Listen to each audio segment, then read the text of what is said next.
Dalam Al-Quranul Karim Allah Subhanahu wa Ta'ala berfirman, wa ibadur rahmanil ladzina yamshuna 'alal ardi haunan wa idza khatabahumul jahiluna qalu salama. Dan hamba-hamba yang maha pengasih, sifat mereka ini pujian Allah kepada hamba yang dikasihi oleh Allah Subhanahu wa Ta'ala, sehingga dinisbahkan oleh Allah hamba-hamba yang maha pengasih.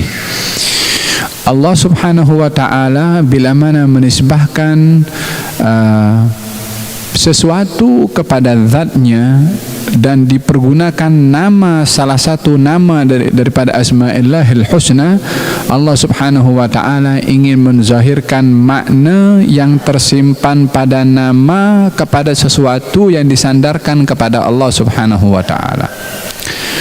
Yang disandarkan di sini hamba, wa ibadu, hamba disandarkan kepada Allah tapi menggunakan nama Ar-Rahman yang maha pengasih. Nama Allah Subhanahu wa Ta'ala ada banyak, yakni ada 99 nama Allah dalam Asma'illahi Al-Husna. Tapi dalam ayat ini disandarkan atau dipilihkan oleh Allah nama yang maha pengasih, yang maha penyayang untuk disandarkan kepada hamba. Karena hamba itu adalah yang paling banyak mendapatkan sayang dan kasih dari Allah, maka disandarkan hamba itu dengan nama Allah Ar-Rahman. Wa ibadur rahman, dan hamba-hamba yang maha pengasih, yakni hamba-hamba yang paling banyak mendapatkan kasih sayang daripada yang maha pengasih adalah yamshuna 'alal ardi haunan, berjalan di atas muka bumi ini haunan. Apa itu haunan? Haunan salah satu maknanya adalah sakinatan wa waqaran. Sakinatan, tenang, waqar, yakni tidak gopoh. Baginda Rasulullah sallallahu alaihi wa ala alihi wasallam melarang seseorang untuk berjalan dalam keadaan gopoh, yakni tidak digalakkan berjalan dalam keadaan tergesa-gesa. Lebih-lebih lagi kalau ia ingin pergi salat, tidak digalakkan jalan dengan tergopoh. Kata baginda Rasulullah sallallahu alaihi wasallam, kalau kamu datang pergi ke salat, ini adab orang datang salat, datangilah salat itu dalam keadaan kamu berjalan dan tidak dalam keadaan kamu gopoh. Bila orang itu datang pergi ke salat dalam keadaan gopoh, dalam keadaan tergesa-gesa, kalau imam dah mula takbir, kadang-kadang daripada wudu dia berlari.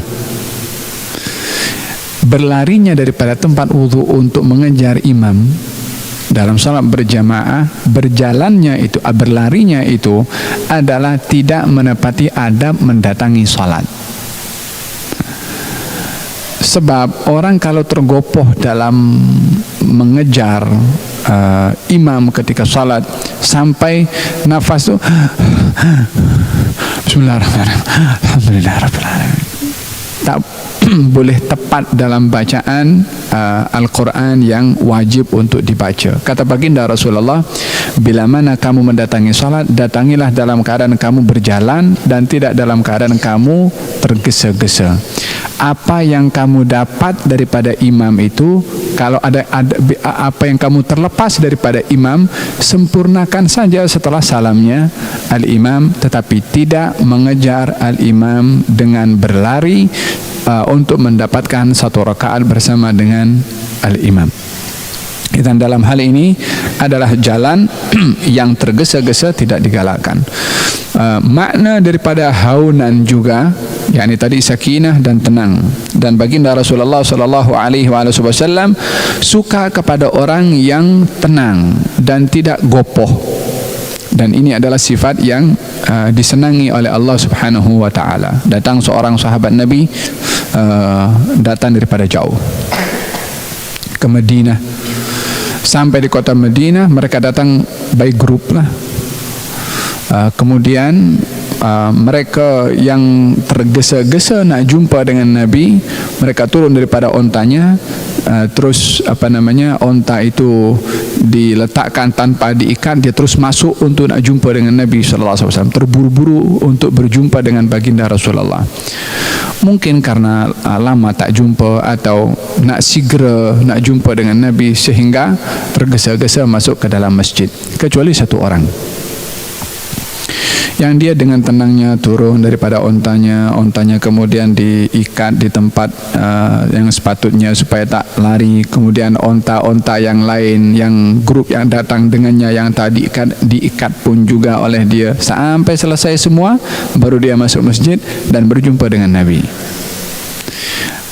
Hal ini disaksikan oleh Nabi antara dua sifat. Yang satu orang tergesa-gesa nak jumpa dengan Nabi SAW. Yang satu dengan tenangnya, relax, tak ada gopoh. Kata baginda Rasulullah, inna fika khaslatan, kamu punya dua sifat yang Allah suka kepada kamu.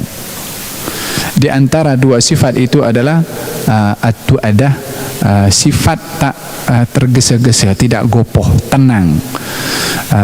Walaupun sifat manusia ini pada hakikatnya wa khuluqal insanu min ajal, manusia ini punya perangai tergesa-gesa. Manusia dicipta min ajal, dalam ayat yang lain ajula, yakni suka tergesa-gesa. Kata sahabat itu mengatakan, ya Rasulullah, adakah sifat ini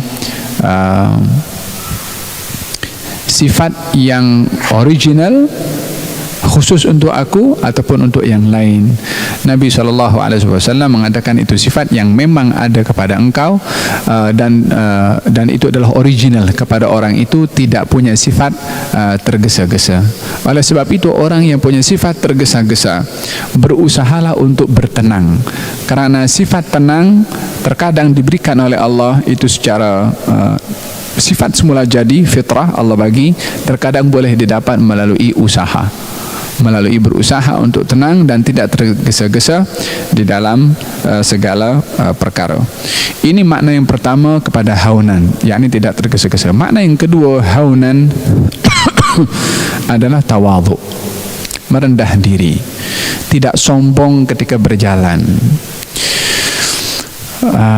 Dalam ayat yang saya bacakan sebentar tadi, wa ibadur rahman, dan hamba kepada yang maha pengasih, sifatnya bila mana berjalan di atas muka bumi ini, wa ibadur rahman alladzina yamshuna 'alal ardi haunan, kalau berjalan di atas muka bumi ini haunan, tenang dan juga bertawadhu.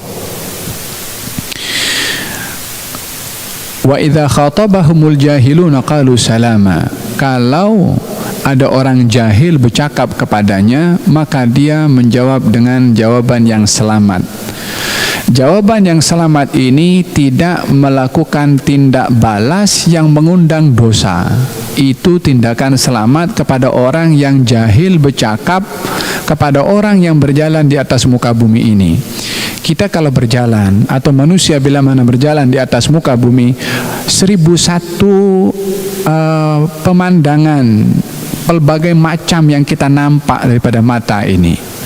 Demikian juga orang lain pun pelbagai macam nampak, sehingga kerap seseorang itu bila mana berjalan melihat satu hal-hal yang mengundang kepada kita reaksi, baik itu spontan tanpa difikir, ataupun terkadang kita pun sedar apa yang kita cakapkan itu adalah untuk memberikan komentar tentang apa yang dinampak oleh mata ketika berjalan di atas muka bumi ini. Nampak seseorang yang duduk di tepi jalan ketika kita berjalan, maka terkadang orang komentar buang masa saja. Dia nampak kepada orang duduk, tapi karena dia tak suka kepada orang itu borak-borak di situ, kadang-kadang dia memberikan komentar negatif.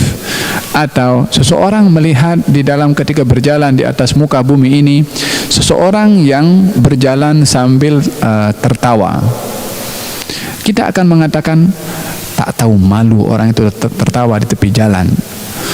Kiaskan daripada apa yang kita nampak dengan mata ketika kita berjalan. Terkadang pun juga terkena juga kepada kita orang yang menilai kepada kita dengan penilaian yang negatif ataupun yang positif. Oleh kerana jalan ini, tempat terbuka ini boleh terdedah kepada pelbagai macam kerana, orang yang berjalan di atas muka bumi ini yang terdedah untuk berhadapan dengan pelbagai macam kerana orang, adabnya adalah berjalan dengan tawadhu. Supaya apa? Bersedia berhadapan dengan kerana yang tidak baik daripada orang.